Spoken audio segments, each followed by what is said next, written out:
Oi, pessoal, tudo bem? Estamos no VZCast, nosso podcast semanal da Medicina Veterinária da Zootecnia. Esse espaço que a gente traz assuntos relevantes das nossas profissões, os temas mais bacanas, as pessoas mais legais para conversar aqui com a gente. E hoje não vai ser diferente. A gente está aqui com a doutora Luciana Imaculada, promotora do Ministério Público, a nossa grande parceira da causa animal. Eu falo nossa porque a gente desenvolveu uma relação muito bacana, Conselho, Ministério Público. É tão grande essa relação que a doutora Luciana acabou de defender o doutorado na medicina veterinária, né, doutora Luciana? Exatamente. Boa tarde, seja bem-vinda. Muito obrigada, um prazer, uma honra estar aqui. Gente, doutora Luciana, vou ler aqui o currículo dela.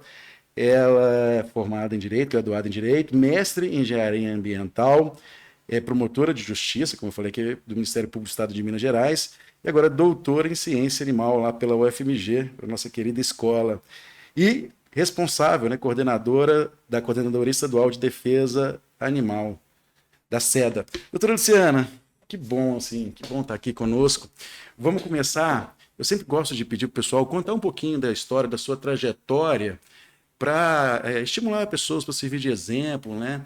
E aí a gente estava conversando, batendo papo aqui, você contando da sua trajetória lá nas áreas das siderúrgicas, das empresas de calcário. Como é que você veio parar nessa defesa ambiental, doutora Luciana?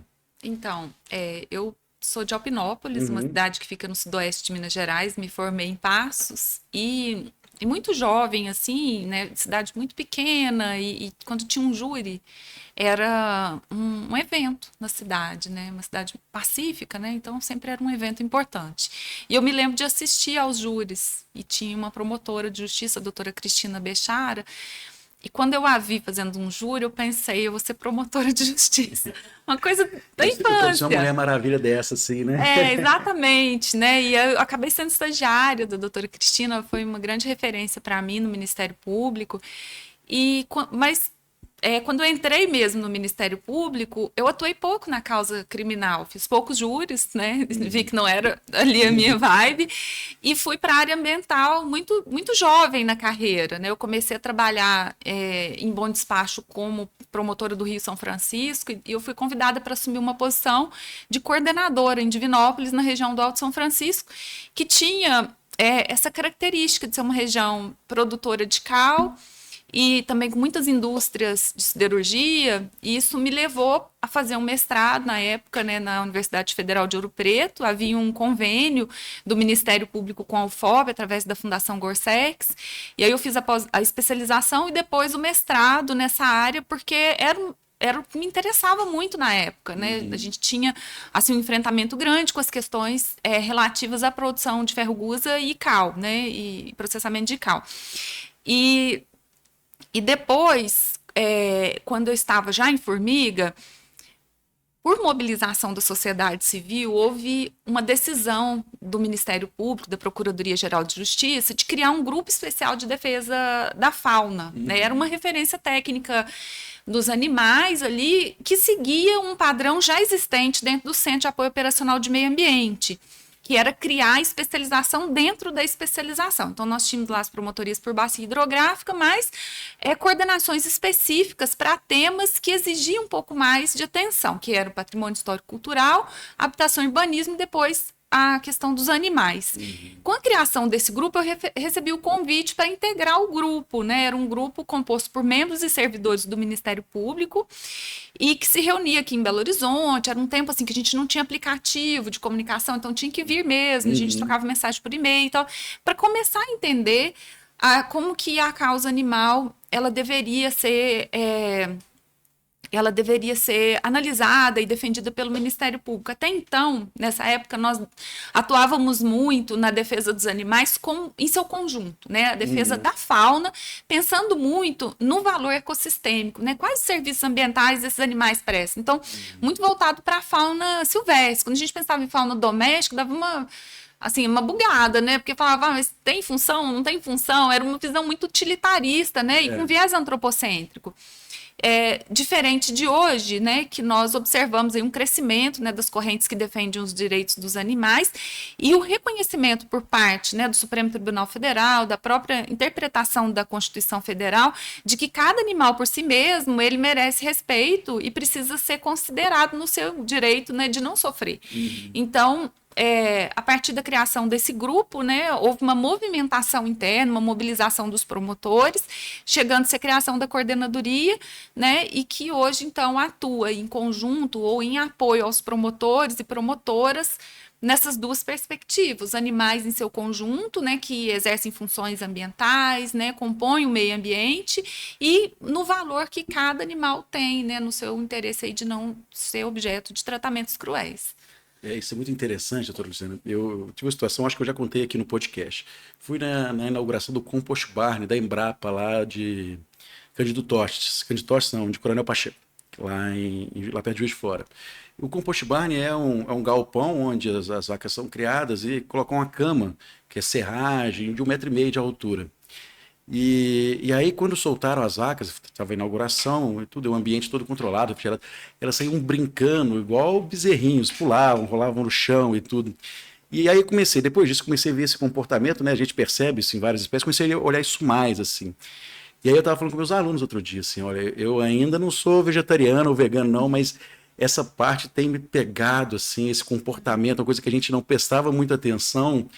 E não dá para ser tratado do mesmo jeito, né? Quando você está anestesiado ali e não enxerga isso, aí você come bem, assim, né? Mas agora, vendo dessa forma, vocês estão mudando meu olhar. Você, Annalise, Carla Sassi, eu fico brincando assim, falo com Camila, né? Olha, daqui a pouco a gente não vai comer mais carne aqui em casa, não. Tem que parar de andar com a doutora Luciana. Mas é isso mesmo, porque assim, a gente tem uma perspectiva com relação aos animais de estimação, né? Que é de destinação aos nossos afetos, né? Mas com relação aos animais aí que nós rotulamos como de produção, a gente quer destinar a nossa ignorância, né? E não quer saber o que acontece, né? Paul McCartney, né, que defende aí aquela campanha Segunda Sem Carne, ele fala sobre isso, né? Se os matadouros fossem de vidro, muitas pessoas não comeriam carne, né? Porque existe um sofrimento real dos animais, né? Eu não gosto de fazer proselitismo, mas a minha história com direito animal, ela foi a partir de uma experiência com matadouros, né? Já contei isso em algumas ocasiões. Eu trabalhava ainda como coordenadora na região centro-oeste e fizemos junto com o IMA, na época, uma fiscalização em matadouros, né? E tudo muito precário, né? Imagino que seja muito melhor hoje, assim, no ambiente dos abatedouros, tudo. Mas quando eu recebi aqueles relatórios, eu fiquei muito chocada, porque, assim, na verdade, eu nunca havia pensado em como aquele animal que eu via no pasto ou, né, em algum lugar, ele era a comida que vinha para o meu prato, né? Então, naquele instante, eu tive essa percepção e eu comecei a pensar que eu não queria aquela violência dentro da minha vida, sabe? Eu achei que aquilo não podia vir para mim. E eu pensei, eu nunca mais vou comer carne. Eu cheguei até a comentar com quem estava comigo, eu não vou comer carne mais. Nunca mais comi.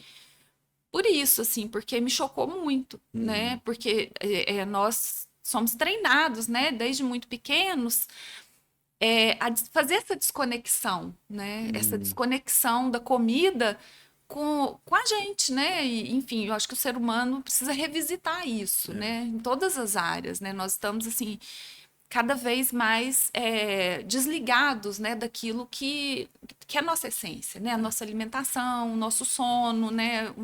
Enfim, vamos para outras áreas, né?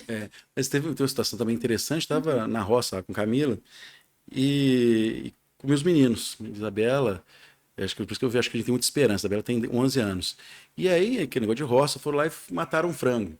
A Isabela, não vou comer frango, papai. Isso foi crueldade. Né? Isso é crueldade, assim. E aí dá para essa percepção ela tem mudado muito. Essas gerações elas vão mudar isso, né? E aí a gente volta no outro assunto que a gente conversou aqui com a doutora Laisa, que é a teoria do elo, né? Então aquele momento ali do frigorífico é um momento que ele tem que ser repensado, porque aquela agressão, né, a forma como as coisas acontecem, alguns são muito bons, mas a gente pega lugares que trazem uma violência ali, que tem outro contexto também, né? Exatamente, né? E nós não podemos, assim, pretender que essas violências, elas fiquem ali resignadas àquele local onde elas ocorrem, né? Eu só mencionou aí a teoria do elo, né? A teoria do link, né? Essa violência, em algum momento, ela pode se voltar contra a sociedade. Então, mesmo que eu seja insensível com relação ao destino dos animais, ao sofrimento deles, se eu quero proteger a sociedade, ou pelo menos os grupos vulneráveis, né, eu preciso também pensar na proteção animal. Né? Mesmo as pessoas que não queiram, que não têm interesse por essa pauta, se querem uma sociedade mais pacífica, elas precisam também pensar em trazer essa paz para o reino animal, né? Para os outros animais, né? Porque vai acabar refletindo, né? A pessoa que não se incomoda com aquilo que está fazendo, ela vai replicar isso em outros ambientes, né? Isso é ruim. Exatamente, porque o uso da força, né? Outro dia mesmo nós tivemos uma ocorrência em que um cidadão foi flagrado espancando uma cadelinha, né, de estimação. Então houve uma grande mobilização e no momento em que a esposa foi entregar o animal, nós tivemos a informação de que ela também sofria agressões por parte do marido, né? Então, as violências, elas estão interconectadas. Elas estão. Mas, antes da gente evoluir nesse assunto, doutora, você sabe uma coisa que eu estava pensando aqui, que seria legal você contar pra gente? É que nós, veterinários ou tecnistas, entendemos muito pouco do judiciário, né? Eu ia pedir só para a senhora explicar um pouquinho, assim, como que é dividido o judiciário. Tem o Ministério Público, tem a Defensoria Pública, né? Bem rapidinho. E tem os juízes, né? Só para explicar para o pessoal, porque às vezes a gente fala Ministério Público, para saber qual que é o papel de cada um, até na hora de os colegas, quando enxergaram a situação lá nas sociedades, olha, para onde encaminhar? Será que é o promotor? Será que é a polícia? Será que é a defensoria, né? Mas só conta um pouquinho para a gente, só para a gente entender um pouquinho. Na verdade, são instituições independentes, né? O judiciário, ele é um poder, né? O poder judiciário. O Ministério Público, ele não integra esse poder. Ah, não? Não. Nem eu sabia. Não. E não integra também nem o executivo e nem o legislativo, né? Ele é uma instituição sui generis. Então, ele não faz parte, ele é uma instituição que é essencial, né? A justiça, mas ele não faz parte nem do judiciário, nem do executivo, nem do legislativo. A função do Ministério Público está descrita na Constituição, né? Que é defender o regime democrático, a ordem jurídica, o regime democrático e os interesses, me foge aqui a redação perfeita, mas os interesses coletivos da comunidade, né? Enquanto os interesses da comunidade. Então, o Ministério Público é muito conhecido como, por exemplo, o promotor da ação penal, né? Aquele que é o acusador ali na ação criminal, mas ele também atua fortemente, principalmente depois da Constituição de 88, na defesa dos interesses coletivos lato sensu. Então, são aqueles interesses que têm um viés a toda a sociedade. Por exemplo, ao meio ambiente ecologicamente equilibrado, direito à saúde, o direito à educação. Então, essas são pautas que interessam ao promotor de justiça. Como que o promotor e o Ministério Público, então, atua através dos seus órgãos de execução, que nós chamamos que são promotores ou procuradores de justiça. E como que eles atuam? Aí, através das ações civis, né, ação civil pública, ação criminal, através dos instrumentos despenalizadores, né, na ação criminal, como a NPP, a transação penal, a suspensão condicional do processo e também através do termo de ajustamento de conduta, o inquérito civil. São vários instrumentos que estão. Né? O famoso TAC, né? Que na verdade é uma via autocompositiva, né? Ela ali é uma oportunidade que a pessoa física ou jurídica, o poder público tem de compor ali aquela questão que foi trazida ao Ministério Público, né? O Dr. Jarbas Soares Júnior, nosso procurador-geral, hoje ele fala assim que ele quer ver, né, um Ministério Público com menos ação e mais solução, né? Então, eu acho que isso traz muito esse momento do Ministério Público, né? Antes, o Ministério Público, uma instituição muito jovem, né? Talvez um pouco assodada ali nas suas decisões, né? Com muitas ações.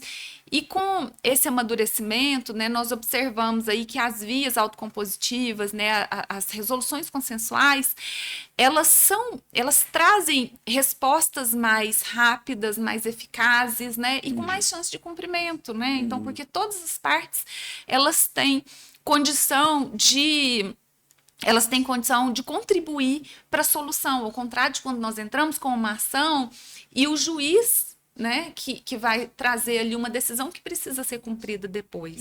Com um termo de ajustamento de conduta, que às vezes, né, existe uma certa resistência, vamos dizer, o prefeito, o empresário, eles têm condição de participar daquilo que vai ser colocado de negociar, exatamente, né? Existe todo um núcleo ali que não pode ser mudado pelo Ministério Público. Então, digamos que seja um caso aí de poluição. Então, o Ministério Público não pode fazer um acordo para a empresa poluir menos ou poluir um pouco só, né? Porque a poluição é proibida, tem até crime, né, de causar poluição.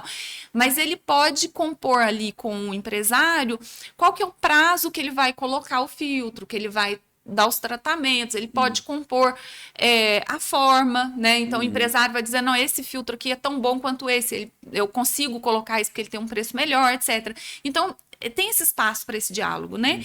Então, o Ministério Público cada vez mais tem trabalhado nessas vias autocompositivas, né? Um exemplo bom disso é o programa, né, que é apoiado aqui pelo Conselho, que é o Programa Regional em Defesa da Vida Animal, PRODEVIDA, né, que já alcança aí mais de 300 municípios em Minas Gerais. E é importante, né, doutora, você falou que a causa é coletiva, né? Porque alguns colegas chegam, alguns denunciam exercício ilegal, uma situação pontual, ou então assim, um tutor que se sentiu lesado por um veterinário só. Não é o caminho, não é o Ministério Público. O Ministério Público são ações realmente que têm um impacto maior, né? Na coletividade, exatamente. Né? Se for crime, mesmo que seja um caso só, aí o Ministério Público pode ser acionado, né? E é interessante, sim, que são várias as portas abertas pelo cidadão, o que é bom, mas pode ser um pouco confuso, né? Porque, eu tenho um caso aqui de maus tratos. Como que eu vou proceder?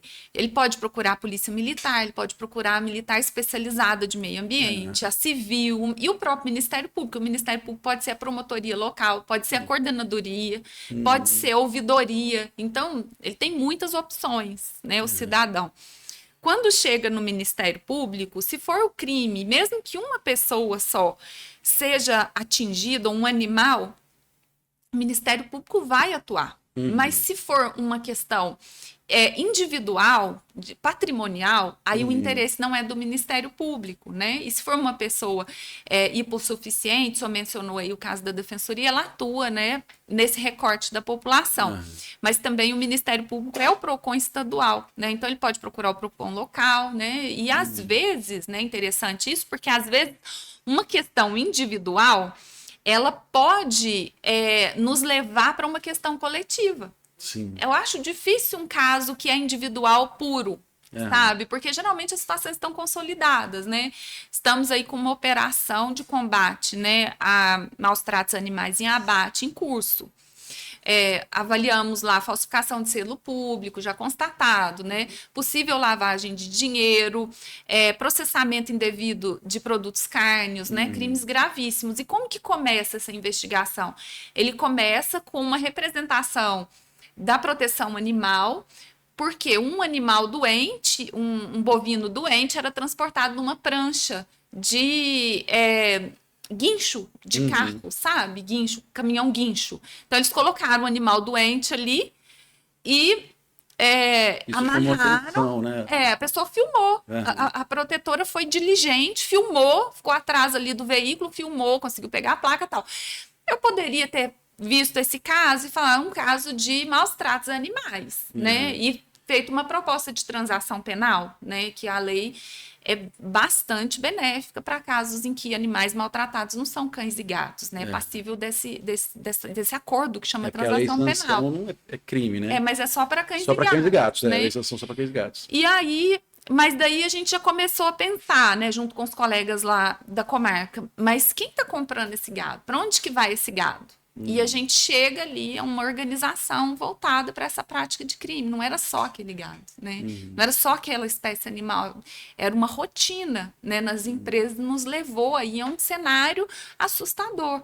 Então, existe, né, essa possibilidade sempre de um caso individual se transformar num caso público. Eu estou falando muito, mas eu posso contar um outro... Claro, não, eu estou adorando, eu estou aprendendo aqui. Porque foi mencionado aqui a questão do exercício irregular da profissão de médico veterinário. E é muito difícil, né, da gente... Eu tem muitos anos como promotora, só consegui processar com sucesso um caso. E esse caso eu recebi um cartão uma vez falando essa pessoa que ela faz que é veterinário, mas não é. Mas era muito difícil. Eu fiquei com esse cartãozinho na minha mesa muitos anos ali, né? A gente não conseguia nunca chegar. E houve um caso em que foi assim, uma vizinha chamou a polícia ambiental porque o cachorrinho da casa ao lado havia caído do terraço, quebrado, machucado, e a dona não tinha levado, a tutora não havia cuidado dele, então ele chorava, tal. Aí nós chamamos a tutora e o cachorrinho tinha fraturado um membro, tal. Aí ela falou: "Não, eu cuidei dele, eu chamei um veterinário em casa e me apresentou a notinha daquele cidadão. Que era o mesmo do cartão. Era o mesmo do cartão. Então foi o único caso assim que eu consegui pegar, mas de fato era uma pessoa que estava ali fazendo a sua vida como se fosse um médico veterinário. E a gente fez uma busca e apreensão, na casa dele havia medicamentos, instrumentos, ele trabalhava como se fosse mesmo um médico veterinário, mas infelizmente, né, apesar das repercussões graves aí, né, no caso a cadelinha chegou a morrer, é só uma contravenção penal, nem é crime, né, é uma infração penal de menor potencial ofensivo. Quando a gente pega essas situações, a gente tem tentado, assim, pelo menos quando nos noticiam, caracterizar como maus tratos. Para ver se justamente cair na lei de sanção, se for de cães e gatos, né? Cair na lei de sanção para poder trazer um agravante, porque quando é cavalo, bovino, outra coisa, além de ser difícil de pegar, né? Ainda tem essa repercussão que não é grande, né? É só contravenção. E nesse caso houve maus tratos, mas também não era ainda, a lei de sanção não havia sido aprovada ainda. Luciana, a senhora falou da questão do PROCON, que faz parte do Ministério Público, e vai ter o encontro semana que vem, né? Na sexta, dia 27, né? Não, dia 21. 21, então eu tô lascado. E vai justamente para a gente falar, porque também é interessante falar para os colegas, que é uma coisa que a gente percebe muito no mercado veterinário, é um pouco do amadorismo mesmo, né? Porque a gente se forma, né, tecnicamente muito bem, mas quando cai no mercado, a gente acaba replicando algumas técnicas ali, ou alguns procedimentos que lesam o Código de Defesa do Consumidor, ou o próprio consumidor, na verdade. E isso tem chamado a atenção, né, doutora Luciana? Por isso que esse movimento, e vai ter 5 dia 21, depois eu vou ter minha palestra, tem que preparar minha palestra, por isso que ela está puxando minha orelha. Assim. Já está preparado, com certeza. Então, esse encontro ele vai trazer assim, de uma forma inédita, né? A gente tem visto pouco debate e assim, é muito importante a gente discutir como que há uma interconexão aí do direito do consumidor com o direito animal, que nós chamamos, né? E nessa perspectiva, né, os painéis eles vão tratar, né, o primeiro painel até do qual o senhor faz parte, né, do mercado pet. Existe um crescimento aí, uma movimentação grande de recursos, né, por parte das famílias que investem sem dó, né, no cuidado dos seus animais considerados aí membros da família multiespécie, e é um mercado que tem tido um crescimento. Então, essa discussão ela é salutar, né, tanto para trazer para o Ministério Público o entendimento, e aí muito vem a sua fala no evento, né, quais os regramentos, né, internos aqui da carreira, né, da classe, mas também para o próprio público veterinário com relação aos regramentos do direito do consumidor, né? Quando há um amadurecimento, né, das partes com relação às regras que regem esse jogo, né, eu acho que todos saem ganhando. A gente realmente precisa evoluir muito do ponto de vista de serviço, né? De oferecer o serviço, de estar adequado. Vai ser ótimo, esse encontro vai ser... Eu tô muito otimista também. Eu também. Estou ansioso, porque eu vejo que realmente é um dos pontos que a gente precisa melhorar mais assim, na prestação do serviço. A parte técnica está indo muito bem, mas essa relação com o consumidor é um ponto que a gente precisa evoluir muito. Mas vamos mudar, doutora Luciana, voltar lá para o SEDA. Aí eu vou pedir para você contar um pouquinho da história, como que começou o SEDA, quem começou, foi a doutora Lília Marota, não foi? Então, ou tem gente antes dela? Não, doutora Lília, com certeza, era promotora da capital, né, que atuava diretamente com a defesa dos animais. E assim, se não me falha a memória, a doutora Lília apresentou um projeto, né, no banco de projetos do Ministério Público, e isso resultou aí, a partir também, como eu já mencionei antes, solicitação das protetoras, né, de animais aqui de Belo Horizonte, ao Centro de Apoio Operacional, na criação dessa estrutura, que era uma estrutura precária. Eu digo precária porque não havia assim, nenhum servidor ou promotor de justiça que atuava com exclusividade. Então, eu era promotora em Formiga, a doutora Lília era promotora aqui em Belo Horizonte, né, os servidores, cada um na sua função, tinha um médico veterinário que atua na nossa central de apoio técnico. Então, era assim, um trabalho dobrado que a gente tinha. Mas, com o crescimento das demandas, né, a Procuradoria-Geral de Justiça entendeu em 2017 que seria conveniente transformar esse grupo em uma coordenadoria. Criando a coordenadoria, você dá uma estruturação para esse órgão, né? Você criou ali um lugar né, para que pudesse ser realizadas essas atividades, designou servidores, temos lá o médico veterinário, doutor Gustavo Shaolin, que é veterinário com atuação exclusiva na seda, promotor de justiça, servidores da área jurídica, né, que fazem toda essa movimentação. O nosso trabalho abrange todo o estado de Minas Gerais, mas ele é um trabalho de apoio aos promotores. Então, a coordenadoria, ela não vai atuar especificamente em casos, né, na rotina, no dia a dia, a não ser que haja uma solicitação. Mas para casos em que há uma repercussão grande, como, por exemplo, o rompimento das barragens, né, a coordenadoria atuou junto com os promotores, quando são questões de interesse estadual, né, nós temos aqui o caso, por exemplo, de ecologia de estradas, né, atropelamento de animais nas estradas. Então, os inquéritos eles foram encaminhados pela Promotoria de Belo Horizonte, né, tá bem configurado ali o dano regional, a promotoria atua em conjunto. Então, são situações específicas, mas, no geral, a coordenadoria ela trabalha em apoio ao promotor. Então, como que isso acontece? Né? Nós estamos falando agora aqui da questão do consumidor. É uma área nova para nós, né? Uma demanda cada vez mais crescente, né? Então, nós faremos agora esse painel, né, esse seminário, vamos entrar em contato com esse assunto. A partir desses seminários, né, a gente acaba trabalhando na criação de referenciais técnicos, né, vai ser apresentado lá um formulário do PROCON, e a coordenadoria, depois de aprender essas questões, né, porque se existe uma dificuldade aí da medicina veterinária de entender os códigos ali de direito, nós também temos dificuldades muitas, né, para entender as complexidades da medicina veterinária, né? Cada espécie é um reino diferente, né? Um conhecimento específico. Então, nós vamos tentar trazer para o meio jurídico aquilo que foi apresentado da área técnica. E nós criamos os chamados roteiros de atuação, né? Que são peças padrão, modelo, porque o promotor que atua, né? São 853 municípios, 300 promotores, cada um com diversas atribuições. Nós não temos um promotor que atua só com direito animal, ele atua em várias áreas ao mesmo tempo. Então, o Ministério Público, ele tem em todas as áreas de atuação referências técnicas. Então, nós criamos esses roteiros para o promotor chegar e já ter, como se diz, uma coisa meio pronta para ele entender. E aí, nos casos específicos, digamos que a gente venha a ter uma solicitação lá vamos pensar no primeiro painel que o senhor vai participar. Questão de serviços veterinários. Ele fala, olha, tem aqui o roteiro, eu entendi certinho, tem a fiscalização, mas eu preciso de apoio para fazer uma fiscalização aqui na minha cidade, né? Na minha cidade. Aí a coordenadoria tem os peritos, né? Eu posso falar depois do projeto peritos da coordenadoria. A gente designa os peritos veterinários que vão até aquela localidade para atuar, né, para verificar situações do caso concreto, né, e apresentar um relatório pericial que vai orientar o promotor naquela atuação. Então, o nosso trabalho é esse, assim, não é atuar especificamente nos casos concretos, né, mas ter uma visão geral do estado todo.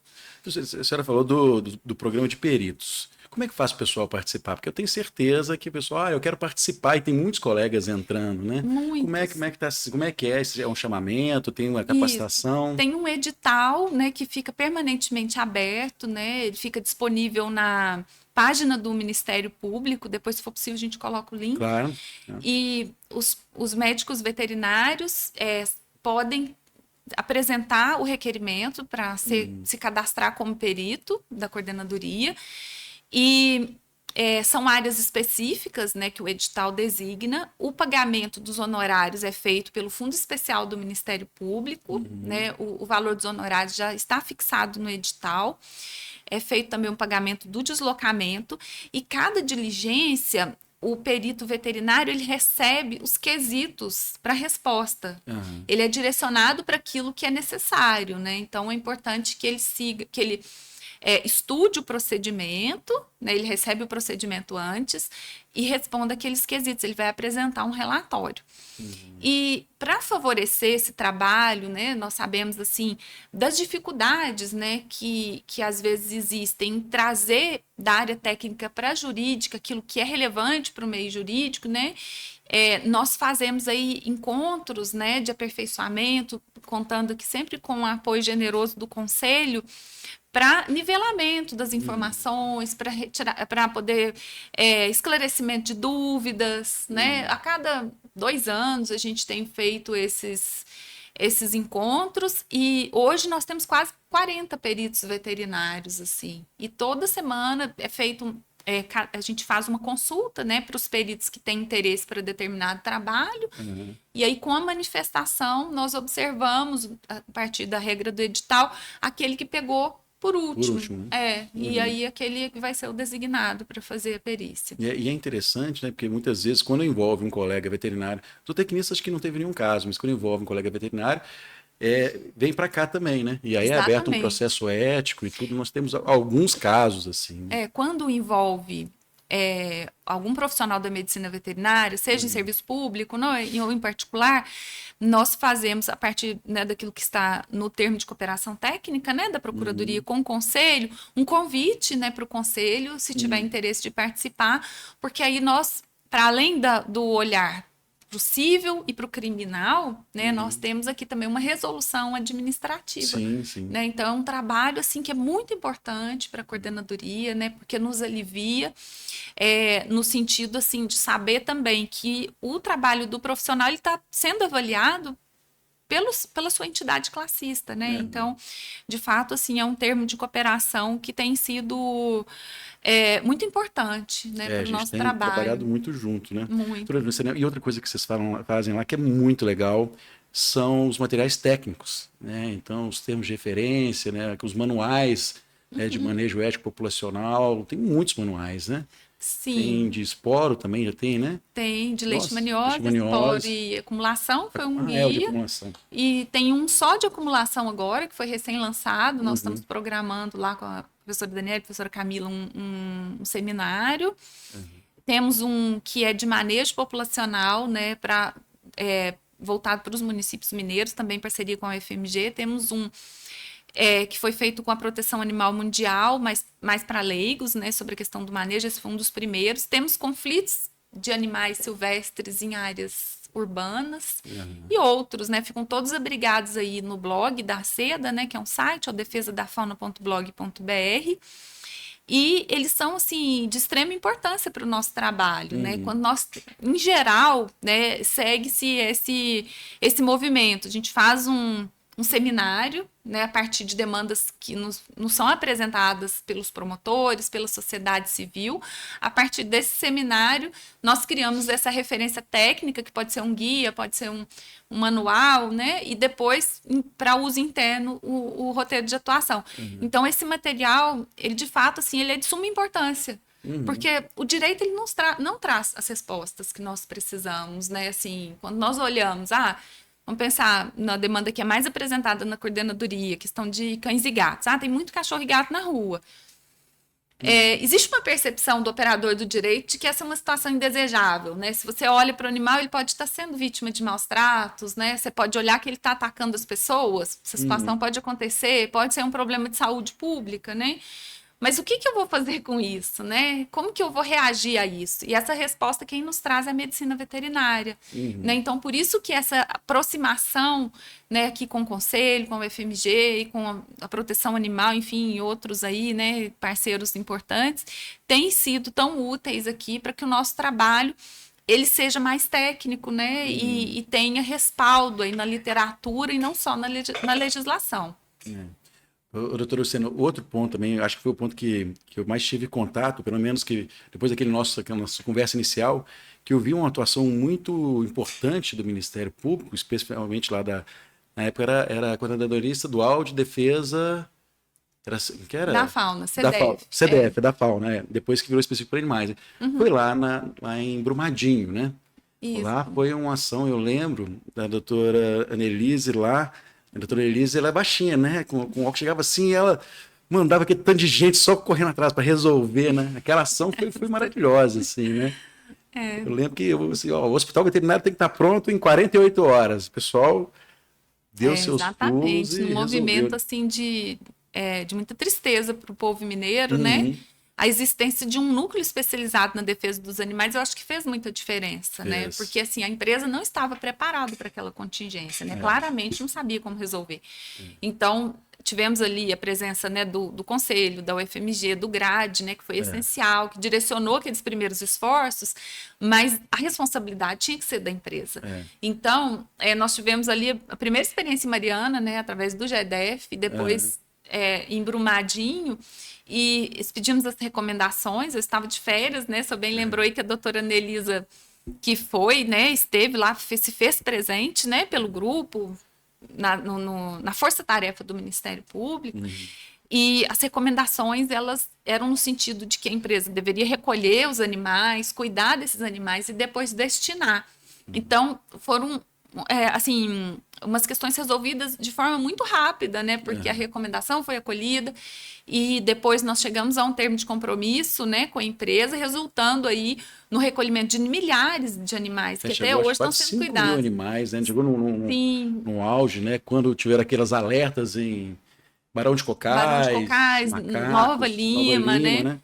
Então, foram recolhidos aí milhares de animais. Aqueles dois casos, né, em que quando houve o acionamento do nível de emergência, em Morro Soco, né, e na Sul Superior, a gente entrou com ação naqueles dois casos, porque as pessoas haviam sido desalojadas, né, por causa do risco imediato de rompimento, mas os animais foram deixados para trás. Então, havia assim, um sofrimento grande das pessoas e dos animais também, né? Eu me lembro de uma produtora que estava fazendo um documentário para o Discovery, voltado especificamente para a questão animal, e ela me falou: doutora Luciana, ao longe se ouve o choro dos animais, né? Então, houve o acolhimento do pedido, que foi feito na ação civil pública, o juiz determinando, né, a empresa que fizesse o recolhimento dos animais. Foi um trabalho muito difícil, mas depois chegamos a um termo de compromisso também, nos mesmos moldes de Brumadinho, de Mariana, a empresa cuidando e tendo que cuidar desses animais até o fim natural da vida deles, né? E inclusive com pagamento de compensação, né, que custeia aí projetos em apoio aos municípios. Não, foi uma ação que foi muito bem alinhada, costurada. Porque eu lembro que Mariana, eu tive em Mariana, eu lembro que era aquele galpão inicial, né, tudo misturado, aquele tanto de ração, de bicho, de gente, e aí depois eles fizeram outra estrutura também, um pouco provisória, mas Brumadinho foi, assim, beirou a perfeição, né, as medidas compensatórias, né? Infelizmente a gente já tinha um aprendizado ali, né? A gente já tinha um aprendizado, a gente não partiu do zero, né? E assim, os recursos tecnológicos, por exemplo, Brumadinho, né, já tinha drone, né? Então havia assim, uma possibilidade maior de fazer sobrevoos diários, né? A gente aprendeu em Mariana que precisava, porque os animais não ficam parados, né? Então tinha que ficar todo dia revisitando as áreas para fazer recolhimento. O recolhimento durou muito tempo, né? Não foi só naqueles dias ali, né? Então a gente teve um aprendizado que acabou sendo útil, né, para esse caso de Brumadinho, que a gente acompanha até hoje, né? E criou um precedente que eu vejo. Eu estava. Meu pai é lá de Rubim, né? Tem tempo que eu vou para a roça, a gente para, geralmente era só ir para almoçar. E aí encontrei com uma colega, e agora com o lítio lá, já tem uma empresa fazendo manejo de fauna. Que se fosse antes de Brumadinho, lá no Vale de Jequitinhonha, ninguém ia preocupar, né? Tá no meio do Vale de Jequitinhonha, aquela área quase de caatinga já, meio escondida, o pessoal fala: não, aqui não tem bicho nenhum. Não, mas já tem uma empresa ali fazendo manejo da fauna. Essas questões ficaram muito mais. Porque com o caso de Brumadinho, houve uma modificação na legislação, né? Criação da lei Mar de Lama Nunca Mais, chamada, né? Que foi de iniciativa popular, apoiada pelo Ministério Público. E ela tem uma previsão específica para animais, né? E em seguida foi regulamentada. E, assim, eu ouso dizer que essa regulamentação, ela se baseou muito naquilo que estava descrito no TAC Fauna, né, que foi feito antes inclusive, da própria regulamentação, porque a gente não tinha um parâmetro, né? De fato, assim, quando uma empresa apresentava lá um plano de emergência, um plano de contingência, ele não tinha uma preocupação real com a fauna. E hoje o detalhamento, ele é grande, né? Por exemplo, para as AAS, né? Ele tem que, para as zonas de autossalvamento, ele tem que saber quantos animais tem nas AAS, estipular as rotas de fuga, né? Então, fazer o censo animal faz parte do plano de emergência de fauna, né?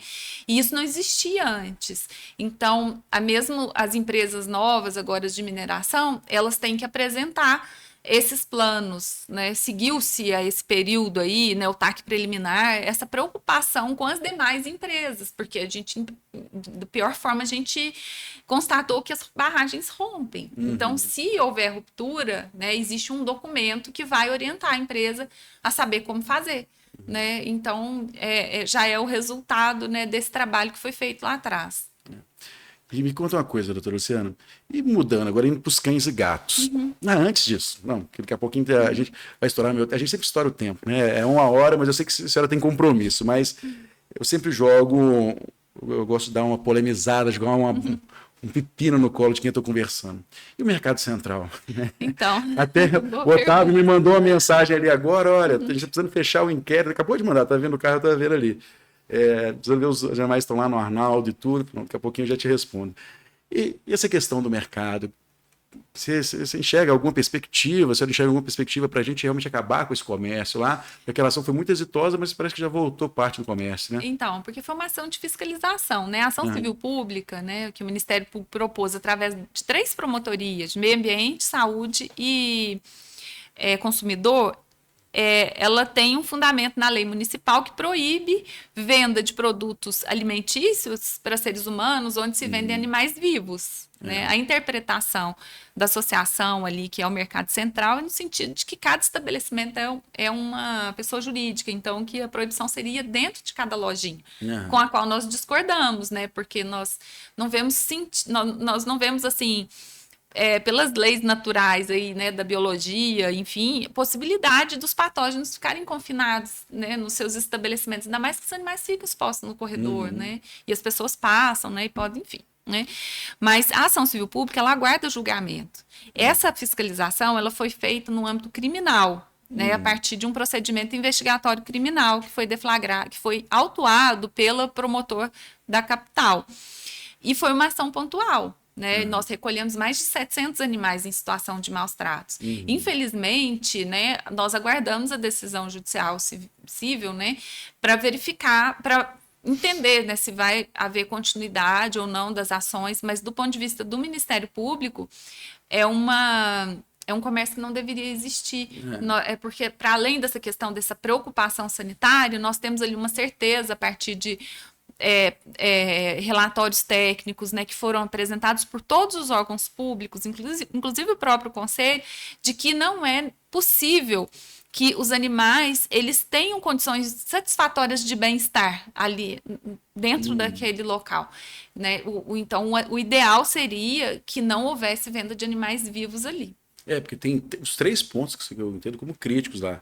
A questão dos maus tratos, né? Situação de bem-estar que é muito difícil conseguir, né? Porque mistura presa e predador, né? Ao mesmo tempo que você tem aves, você vai ter um gato, muitos barulhos, assim, você tem a situação muito adensamento de animais, né? Tem a questão da doença mesmo, a gente fez um levantamento de alguns pombos e com salmonela e com doenças que podem... Uma pessoa às vezes está lá, brinca com o cachorrinho, vai lá e depois vai experimentar um queijo. A chance de transmissão disso é enorme.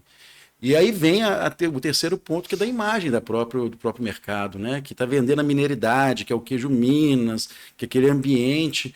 Imagina se acontece ali uma toxinfecção, né? Pega e tem um quadro de diarreia ou até mais grave, né, de algumas outras doenças que podem ser transmitidas e não justifica, né, não justifica, não é um espaço mais que é para aquilo. Eu também acho que não, né, o povo mineiro é um povo pacífico, né, eu acho que, voltando lá na teoria do Link, né, é uma forma de violência, né, você aprisionar o animal, quem faz isso é porque é mais forte, né. e de uma forma assim muito sutil, né? Nós estamos aceitando que o uso da violência para subjugar o outro, né? Ela é válida e eu acho que isso contraria muito os ideários aí do povo mineiro. Isso é um ponto que vamos torcer para dar certo e essas ações, Sim, espero. esse julgamento dê certo. E, doutora Luciana, conta para a gente um pouquinho do Prodevida. Eu lembro a última vez que a gente esteve junto, foi na gravação lá de um programa, né? E aí eu vi aquele vídeo que vocês criaram, eu achei maravilhoso, assim, como que não é só fazer a castração, né? Tem desde o levantamento até doação dos animais, animal coletivo, né? Animal de comunitário. Conta um pouquinho dos números e do Prodevida, por favor, doutora Luciana. Então, é um programa que tem crescido muito, né? Ele hoje está com mais de 300 municípios participantes e ele atua por região, como o nome já dá a dica, né? O programa regional. Nós trabalhamos em parceria com as organizações locais, as associações de municípios, os consórcios multifinalitários, entendendo, né, que essa estratégia ela vai gerar um engajamento local, né, evitando aquele discurso de que é o município vizinho que joga cachorro na minha cidade, senão estaria tudo bem. E também reduz os custos, porque nós estamos falando de municípios pequenos. A maioria dos municípios que fazem parte do Prodevida são de porte pequeno. Então, que às vezes não tem um médico veterinário na cidade que esteja disposto, né, ou com formação para trabalhar em política pública, né? Então, através do compartilhamento de castramóveis, né, e às vezes dos serviços veterinários, há uma redução de custos e também um favorecimento técnico, né, para essas estratégias, né? Tudo é muito novo ainda, né? Nós estamos falando de um programa que começou há 5 anos, então nós estamos ainda na fase da implementação. E como que ele funciona? Em geral, né, hoje nós não fazemos uma busca ativa de parceiros, né? Ele começou na região centro-oeste, quando eu ainda era promotora em Formiga. Hoje nós aguardamos os municípios, as associações que nos procuram e trabalhamos com esses interessados. Ou, eventualmente, até por solicitação dos promotores, né? E quando os promotores solicitam, nós procuramos o consórcio multifinalitário da região, ou pelo menos os municípios da comarca, para que haja esse compartilhamento, redução de custo, favorecimento. Então, a adesão ao Prodevida é feita a assinatura de um termo de compromisso positivo, né? Que é um TAC, mas para reforçar esse aspecto positivo, né, da ação, nós nomeamos como termo de compromisso positivo. Ali ele estabelece as estratégias que os municípios têm que executar para cumprir a legislação, a Lei 21.970, a 13.426, e negociamos ali os prazos, né, que os municípios têm para cumprir. Se o município adere, nós oferecemos uma capacitação gratuita, e tem o apoio aqui do Conselho, do Instituto de Medicina Veterinária do Coletivo e do Fundo Especial do Ministério Público. Então, o município recebe uma capacitação gratuita em gestão. Ele sai do curso sabendo fazer o diagnóstico situacional, o censo animal e sai com plano de manejo. Eu falo, prefeito, mande uma pessoa diligente, porque o senhor não vai precisar contratar uma empresa para fazer isso, né? Se a pessoa for diligente, for compreendida e participar, ele vai sair de lá com plano de manejo. E aí ele vai saber como cumprir o acordo que ele fez com o Ministério Público, porque o cumprimento é fiscalizado pelo promotor local. Adicionalmente, nós apoiamos os municípios, as associações e consórcios na busca de recursos, porque, né, o cobertor é curto. Aí nós ajudamos os municípios a apresentar projetos no Fundo Especial do Ministério Público, na plataforma Semente, e também emendas parlamentares têm sido muitas vezes indicadas para apoiar essas regiões, de modo que o Prodevida tem sido bem aceito, tem feito um bom serviço, né, na minha visão, tanto para os promotores que pedem o apoio da coordenadoria, quanto também para os municípios que dele fazem parte. E quantos animais já foram castrados? Eu tenho ideia disso. Então, assim, eu não tenho... em perspectiva, né, são milhares. No nosso blog, a gente faz essa atualização.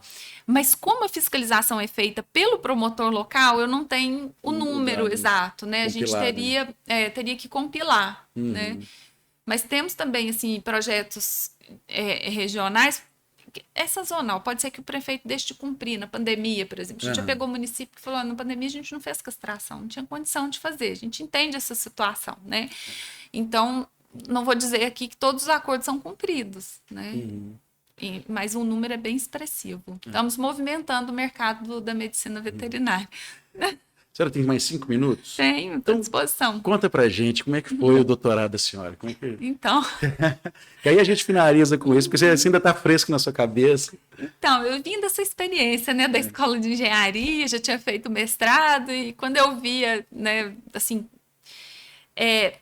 Dá um passo atrás até. A gente estava, quando eu era ainda o GDF, nós fizemos um projeto para o FUNEP, que é o Fundo Especial do Ministério Público, que era fazer o diagnóstico dos maiores municípios de Minas Gerais com relação às políticas públicas. O que esses municípios estavam fazendo para controlar ou manejar as populações de cães e gatos.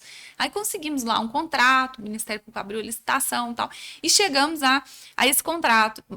Mas foi contratada a licitação uma empresa de estatística, que não entendia nada de manejo, nem de cachorro, nem de gato, nem de nada.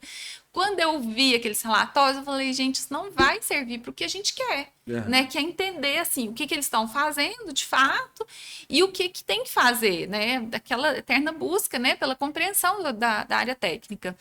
E daí eu entrei em contato na época com a doutora Analias, que me apresentou a professora Daniele, né, e elas juntas ali, com muito esforço, né, designaram as alunas lá da veterinária para trabalhar junto a essa empresa, né, era uma empresa assim, muito acessível, e entendeu que precisava, né, aperfeiçoar os produtos, né, então eu estreitei esse vínculo, né, a Analias tinha acabado de terminar o pós-doutorado dela, não estava muito entendida no assunto, tal, e a doutora Daniele também, então criamos esse vínculo, né, e assim, só conhece as pessoas que eu estou dizendo, né? Elas são encantadoras. E eu comecei a gostar do tema, tal, vi a abertura do edital e perguntei, vocês acham que eu dou conta? Você está passando a prova de inglês, né? Elas viram assim, não, passa na prova de inglês, mas não conta como é que é o resto, né? Acho que dá. Aí eu fui catando umas disciplinas ali, né? Que eram mais teóricas e tal.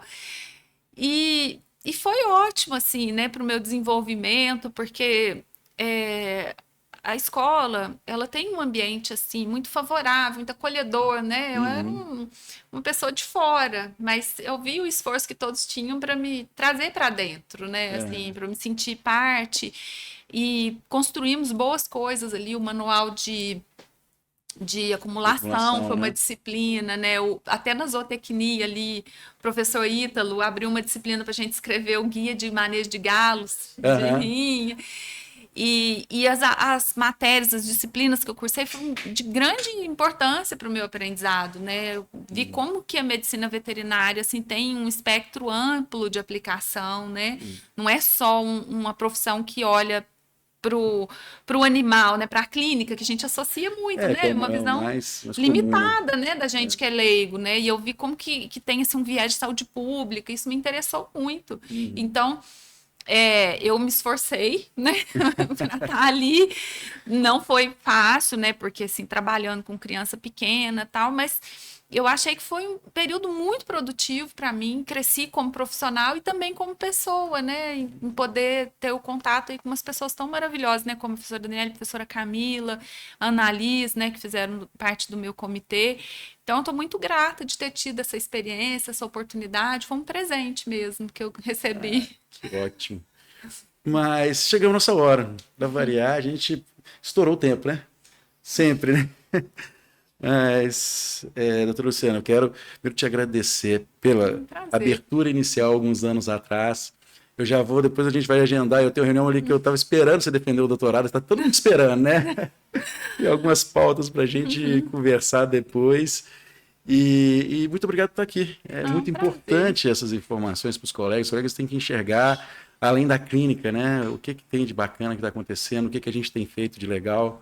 Muito bom, muito obrigado por ter vindo. Eu que agradeço a oportunidade, sempre um prazer estar aqui, né, e estar nesse meio da medicina veterinária, tem sido, assim, um caminho muito interessante. Obrigada, doutor Bruno, e parabéns pelo trabalho aí à frente do Conselho. Eu que agradeço. Pessoal, chegamos ao fim, né, mais um episódio no nosso VZCast. Nos sigam nas redes sociais, repostem, passem para os colegas, olhem lá no Spotify, no Deezer, tá tudo lá, no YouTube também, né? E nos vemos semana que vem. Tchau, tchau.